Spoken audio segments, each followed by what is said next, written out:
Now, do you wear a smartwatch? If you do, you might want to think twice about where and when you check it. That story plus Google goes head to head against Apple in mobile payments. Our Mike Yanni takes us on a tour through the tech headlines in today's Daily Download. Hello everyone, the big story of the day may have you thinking twice about using a smartwatch behind the wheel. A Quebec motorist is facing charges after he was spotted using his Apple Watch while driving. Jeffrey Mackison claims he was using his watch to change the song on his stereo when he was pulled over by a provincial officer.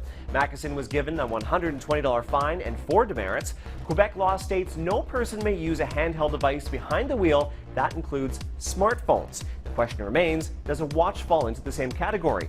The driver plans on appealing the charges, and you can bet this won't be the last time we hear about smartwatch use behind the wheel. From watches to phones, Apple is said to be working on a fix to a bizarre bug in its latest operating system that crashes your iPhone when a certain text message is received. This is the text in question. It's a combination of characters in English, Arabic, Marathi, and Chinese. It apparently can force a recipient's phone to crash and reboot or even lock you out of messages altogether. Some online forum users have stated the bug also affects Apple Watch, iPads, and Macs. Apple has stated it is aware of the issue and will make a fix available in a software update. Google is taking another stab at mobile payments and getting ready to take on Apple's Apple Pay. The company announcing details on Android Pay during its annual keynote at Google I/O in San Francisco this week. The service will let people use a single tap of their Android device to pay for things other than apps or at brick-and-mortar stores. American Express, Visa, MasterCard, and Discovery are on board with Android Pay. Google is one of the first companies to launch mobile payments with Google Wallet back in 2011. However, it had trouble attracting partners to make the service a success. And rounding out the download, General Motors has won a patent that will certainly raise some controversy: the ability to sell off the preset buttons on your car radio.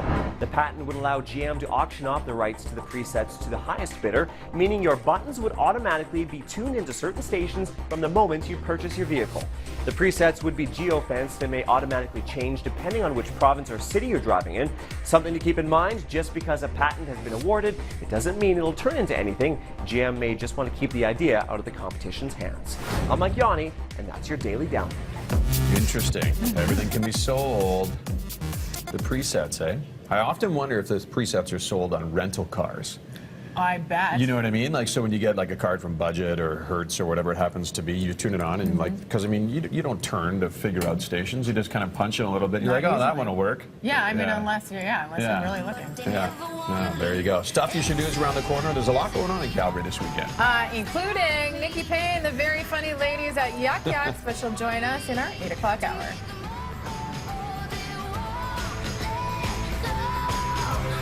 BT's Gadget Guy is sponsored by Memory Express. Expand your possibilities and make life easier. Memory Express, your destination for electronics. Visit MemoryExpress.com.